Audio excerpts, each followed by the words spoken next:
invited as our guest speaker this morning for three reasons. A gentleman, he loves Jesus, he has a compelling life story, and he is a distinguished man of science and healing. We hope that he can help us sort some things out. May I introduce the Director of Pediatric Neurosurgery at one of the world's great hospitals, Johns Hopkins in Baltimore, Dr. Benjamin Carson, Sr.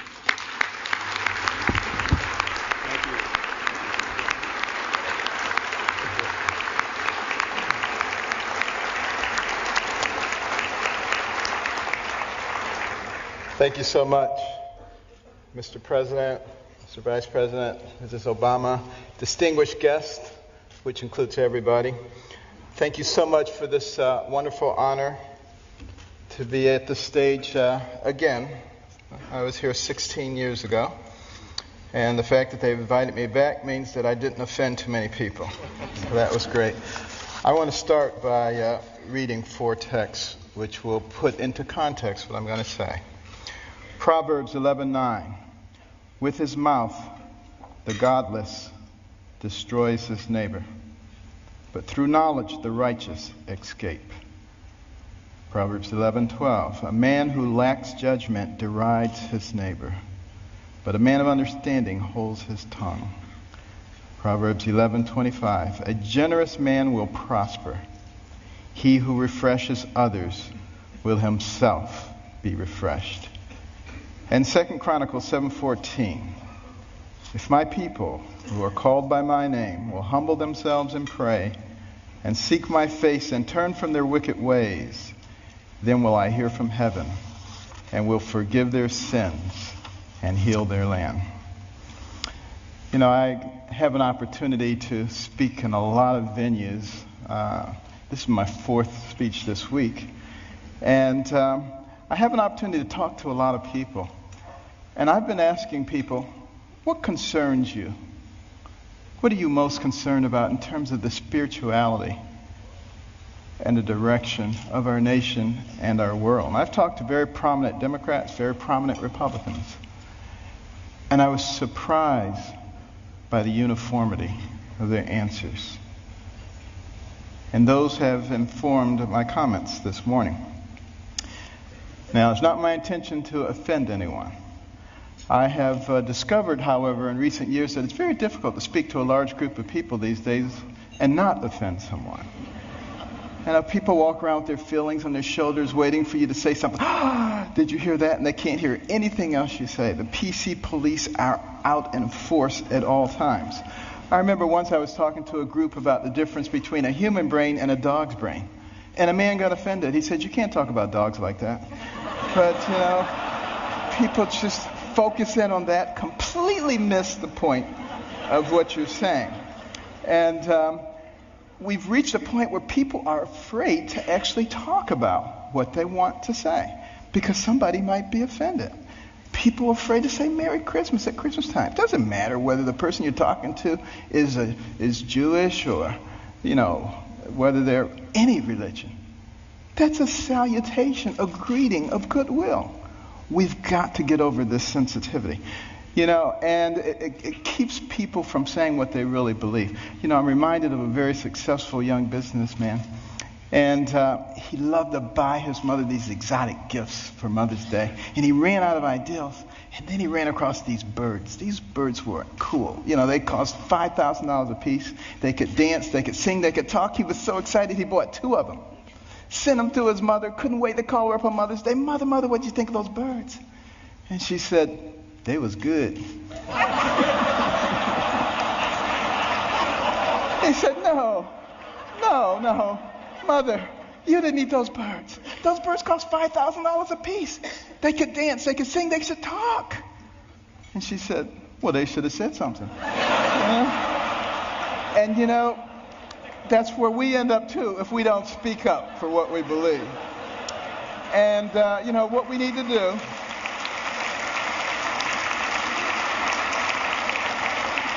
What we need to do in this PC world is forget about unanimity of speech and unanimity of thought. And we need to concentrate on being respectful those people with whom we disagree. And that's when I think we begin to make real progress. And one last thing about political correctness, which I think is a horrible thing, by the way. I'm very, very compassionate, and I'm not ever out to offend anyone. But PC is dangerous. Because you see, this country, one of the founding principles was freedom of thought and freedom of expression. And it muffles people. It puts a muzzle on them. And at the same time, keeps people from discussing important issues while the fabric of their society is being changed. And we cannot fall for that trick. And what we need to do is start talking about things that are important, things that were important in the development of our nation. Well, one of those things was education. I'm very passionate about education because it's made such a big difference in my life. But here we are at a time in the world, the information age, the age of technology. And yet, 30% of people who enter high school in this country do not graduate. 44% of people who start a 4-year college program do not finish it in 4 years. What is that about? Think back to a darker time in our history, 200 years ago when slavery was going on. It was illegal to educate a slave, particularly to teach him to read. Why do you think that was? Because when you educate a man, you liberate a man. And there I was as a youngster, placing myself in the same situation that a horrible institution did because I wasn't taking advantage of the education. I was a horrible student.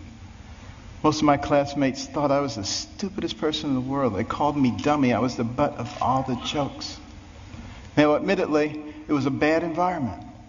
Single parent home. You know, my mother and father had gotten divorced early on. My mother got married when she was 13. She was one of 24 children. Had a horrible life. Discovered that her husband was a bigamist. Had another family. And she only had a third grade education. She had to take care of us. Dire poverty. Had a horrible temper, poor self-esteem. All the things that you would think would preclude success. But I had something very important. I had a mother who believed in me. And I had a mother who would never allow herself to be a victim, no matter what happened. Never made excuses, and she never accepted an excuse from us. And if we ever came up with an excuse, she always said, "Do you have a brain?" And if the answer was yes, then she said, then you could have thought your way out of it. It doesn't matter what John or Susan or Mary or anybody else did or said. And it was the most important thing she did for my brother and myself. Because if you don't accept excuses, pretty soon people stop giving them and they start looking for solutions. And that is a critical issue when it comes to success. Well, you know, we did live in dire poverty. And one of the things that I hated was poverty. You know, some people hate spiders, some people hate snakes. I hated poverty. I couldn't stand it. And, but you know, my mother couldn't stand the fact that we were doing poorly in school. And she prayed and she asked God to give her wisdom. What could she do to get her young sons to understand the importance of developing their minds so that they can control their own lives? And you know what? God gave her the wisdom, at least in her opinion. My brother and I didn't think it was that wise because it was to turn off the TV. Let us watch only 2 or 3 TV programs during the week, and with all that spare time, read 2 books apiece from the Detroit Public Libraries and submit to her written book reports, which she couldn't read, but we didn't know that. And she put check marks and highlights and stuff. But, you know, I just hated this. And my friends were out having a good time. Her friends would criticize her. They would say, "You can't make boys stay in the house reading books. They'll grow up, they'll hate you." And I would overhear them, and I'd say, "Mother, you know they're right." But she didn't care, you know. But after a while, I actually began to enjoy reading those books. Because we were very poor, but between the covers of those books, I could go anywhere, I could be anybody, I could do anything. I began to read about people of great accomplishment. And as I read those stories, I began to see a connecting thread. I began to see that the person who has the most to do with you and what happens to you in life is you. You make decisions. You decide how much energy you want to put behind that decision. And I came to understand that I had control of my own destiny. And at that point, I didn't hate poverty anymore because I knew it was only temporary. I knew I could change that. It was incredibly liberating for me. It made all the difference. And continue on that theme of education. In 1831, Alexis de Tocqueville came to America to study this country. The Europeans were fascinated. How could a fledgling nation, barely 50 years old, already be competing with them on virtually every level? This was impossible. De Tocqueville was going to sort it out. And he looked at our government, and he was duly impressed by the 3 branches of government. 4 now, because now special interest groups. But it was only 3 back in those days. And, he said, wow, this is really something. And then he said, but let me look at their educational system. And he was blown away. See, that anybody finishing the 2nd grade was completely literate. He could find a mountain man on the outskirts of society. The man could read the newspaper, could have a political discussion, could tell him how the government worked.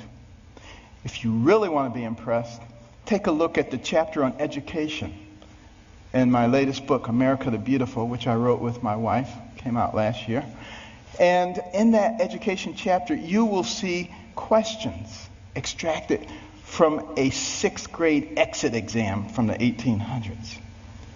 A test you had to pass to get your 6th grade certificate. I doubt most college graduates today could pass that test. We have dumbed things down to that level. And the reason that is so dangerous is because the people who founded this nation said that our system of government was designed for a well-informed and educated populace. And when they become less informed, they become vulnerable. Think about that. Our system of government, and that's why the education is so vitally important. Now, some people say, you're overblowing it, things aren't that bad. And you're a doctor, a neurosurgeon. Why are you concerned about these things? I've got news for you. 5 doctors signed the Declaration of Independence. Doctors were involved in the framing of the Constitution, the Bill of Rights, a whole bunch of things. It's only been in recent decades that we've extracted ourselves, which I think is a big mistake. We need doctors and we need scientists, engineers. We need all of those people involved in government, not just lawyers. I don't have anything against lawyers, but, here's the thing about lawyers. And I'm sorry, but I got to be truthful, okay? Got to be truthful. What do lawyers learn in law school? To win. By hook or by crook, you got to win. So you got all these Democrat lawyers and you got all these Republican lawyers, and their side wants to win. We need to get rid of that. What we need to start thinking about is how do we solve problems?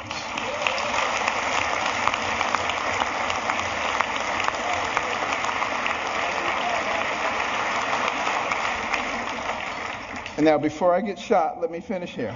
Now, one of the reasons, and I don't like to bring up problems without coming up with solutions. My wife and I started the Carson Scholars Fund 16 years ago after we heard about a survey, an international survey, looking at the ability of 8th graders in 22 countries to solve math and science problems. And we came out number 21 out of 22, barely beat out number 22. Very concerning. And we'd go into schools and we'd see all these trophies, all-state basketball, all-state wrestling, all-state this, that, and the other.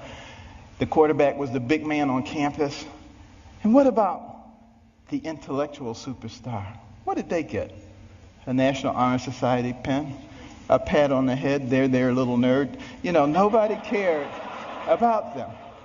And is it any wonder that sometimes the smart kids try to hide? They don't want anybody to know that they're smart. This is not helping us as a nation. So we started giving out scholarships to students from all backgrounds for superior academic performance and demonstration of humanitarian qualities.